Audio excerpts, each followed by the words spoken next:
دینی مدارس سے فارغ ہونے والے علماء کے بارے میں تاثر دیا کہ یہ تو معاشرے کے کمی قسم کے لوگ ہیں. خاندان کا ناکارہ آدمی مدرسے میں جا کر پڑھتا ہے. ملا کی کوئی حیثیت نہیں. ملا تو بھیک مانگ کر اور گھروں سے روٹیوں کے ٹکڑے اکٹھے کر کے پڑھتا ہے.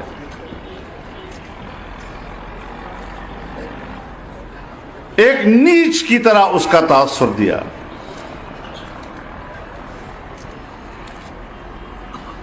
اور ضمنی طور پر عرض کرنا چاہتا ہوں، ضمنی طور پر، کہ علماء کی سیاست، دینی اور اسلامی سیاست، سیاست شرعیہ، اس کا تأثر ہی ختم کر دیا. اور سیاست تو محض دنیا داروں کا کام ہے. دنیا والے چاہے وہ جھوٹ بولے، لٹیرے ہوں، ملک کی دولت کو لوٹیں، بس یہی سیاست ہے اور انہی کو حکومت کرنے کا حق حاصل ہے.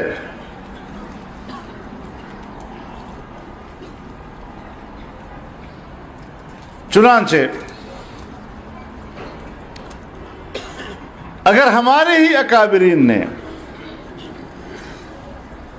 عام آدمی تک شریعت اور دین پہنچانا اور دین کی طرف بلانا اور دین کی طرف رغبت دلانا، کہ جن کی پوری تحریک فضائل تک محدود تھی اور لوگوں کو فضائل کی طرف بلایا تبلیغ کے نام پر، تو ہماری اسٹیبلشمنٹ نے بھی بڑا زبردست کام دکھایا کہ دین تو یہی ہے.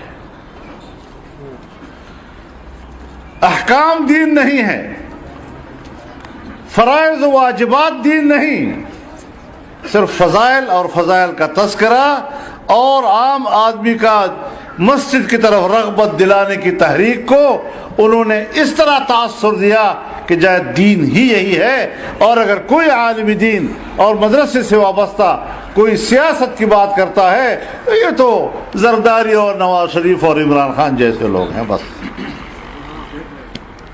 کوئی امتیاز نہیں ہے. اور یہ سب سے بڑی جہالت ہے کہ لوگ سیاست کو جھوٹ کہنے، جھوٹ کا نام سیاست، دھوکے کا نام سیاست، الیکشن میں دھاندلی کا نام سیاست، کسی بڑی قوت کا ایجنٹ بن کر حکومت کرنا یہ سیاست. اور اپنے ملک کی خیرخواہی، اپنے وطن کی خیرخواہی اور شریعت اسلامیہ کا منبع بنانا اس کو، اور اس کی رہنمائی میں قومی زندگی استوار کرنا اور اس کی رہنمائی میں اللہ کی حاکمیت نافذ کرنا، یہ اس کی کوئی اہمیت اور قیمت نہیں ہے. میں صرف یہ کہ کس طرح اسٹیبلشمنٹ ایک تاثر بناتی ہے دنیا میں کسی کے بارے میں.